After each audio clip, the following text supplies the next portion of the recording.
Good morning, नमस्कार, जोहार सभी साथियों का स्वागत है आपके अपने यूट्यूब चैनल रामगढ़ एडुकेयर में। जेएसएससी की तरफ से जितने भी ग्रेजुएट लेवल की बहालियां होंगी या फिर नियुक्तियां आएंगी साथियों, इनसे संबंधित नियमावली आ गई है। पहले का नियमावली में कुछ संशोधन किया गया है, कुछ बदलाव किया गया है। डिटेल में जानेंगे, पीडीएफ आपको हमारे टेलीग्राम पर मिल जाएगा साथियों। पहले जो प्रावधान था साथियों, परीक्षा जो होती थी एक चरण में होती थी, सीधे मेंस होता था आपको और एक ही दिन आपके 2 पेपर या 3 पेपर जो भी होते थे एक ही चरण में होता था। लेकिन अब जो परीक्षा होगा साथियों 2 चरणों में लिया जाएगा। पहले आपको प्री क्वालिफाई करना होगा, तब मेंस में आप पहुंचेंगे। प्रारंभिक परीक्षा और मुख्य परीक्षा 2 परीक्षाएं आपको देनी होंगी।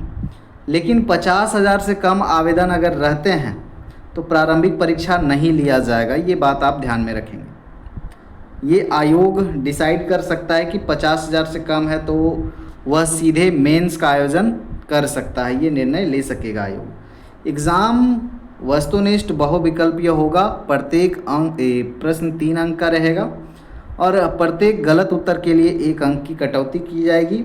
परीक्षा का माध्यम हिंदी अंग्रेजी दोनों में रहेगा।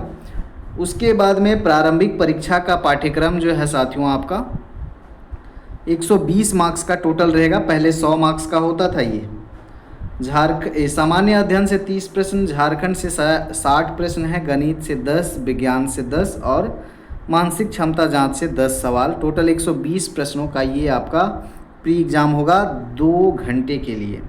यहाँ पर डिटेल सिलेबस है प्रारंभिक परीक्षा का पाठ्यक्रम और ये जितने भी ग्रेजुएट लेवल की बहालियाँ होंगी सभी के लिए अप्लीकेबल होगा साथियों।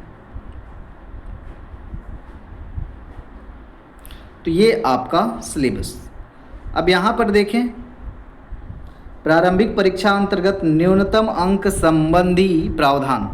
तो ये न्यूनतम अंक है, मिनिमम कम से कम इतना आपको स्कोर करना होगा, नहीं तो सीधे आप निकल जाओगे बाहर। यूआर और ईडब्ल्यूएस के लिए 40% न्यूनतम प्राप्तांक लाना होगा। अनुसूचित जाति, अनुसूचित जनजाति, साथ ही साथ महिलाओं को 32% लाना होगा। अत्यंत पिछड़ा वर्ग BC 1 को यहाँ पर 34%, BC 2 के लिए 36.5% और आदिम जनजाति के लिए 30%। ये न्यूनतम अंक प्राप्त करने होंगे प्रारंभिक परीक्षा में। मुख्य परीक्षा के संबंध में पूर्व के प्रावधान यथावत रहेंगे।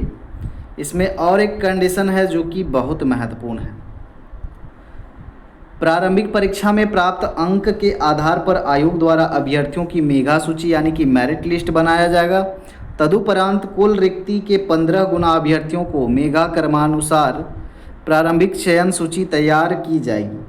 यानी कि आपका जो वैकेंसी होगा इससे 15 गुना अभ्यर्थियों को बुलाया जाएगा मेंस के लिए मेरिट लिस्ट के अनुसार। उक्त सूची में किसी कोटि उद्ग्र एवं क्षैतिज के अभ्यर्थियों का प्रतिनिधित्व रिक्ति के 15 गुना से कम होने पर उस कोटि के अतिरिक्त अभ्यर्थियों को भी मुख्य परीक्षा हेतु चयनित किया जाएगा। मुख्य परीक्षा हेतु सभी कोटि के अंतिम चयनित अभ्यर्थी के बराबर प्राप्तांक धारित करने वाले शेष अभ्यर्थियों को भी मुख्य परीक्षा में सम्मिलित होने के लिए चयनित किया जाएगा। ये आप मेंस में जाएंगे उसका कंडीशन। तो बाकी इसी के अनुसार आपको तैयारी करना होगा और आगे की जो परीक्षाएं आएंगी या जो विज्ञापन आएगा जेएसएससी के द्वारा ग्रेजुएट स्तर पर, तो उन पे ये लागू होगा। आगे के अपडेट के लिए बने रहेंगे। जेएसएससी जेपीएससी के सारे अपडेट दिए जाते हैं, टीचिंग वैकेंसीज़ के अपडेट दिए जाते हैं, पीडीएफ्स आपको टेलीग्राम पर मिल जाते हैं और अपडेट भी आपको मिलते रहता है। तो बने रहेंगे हमारे साथ। धन्यवाद।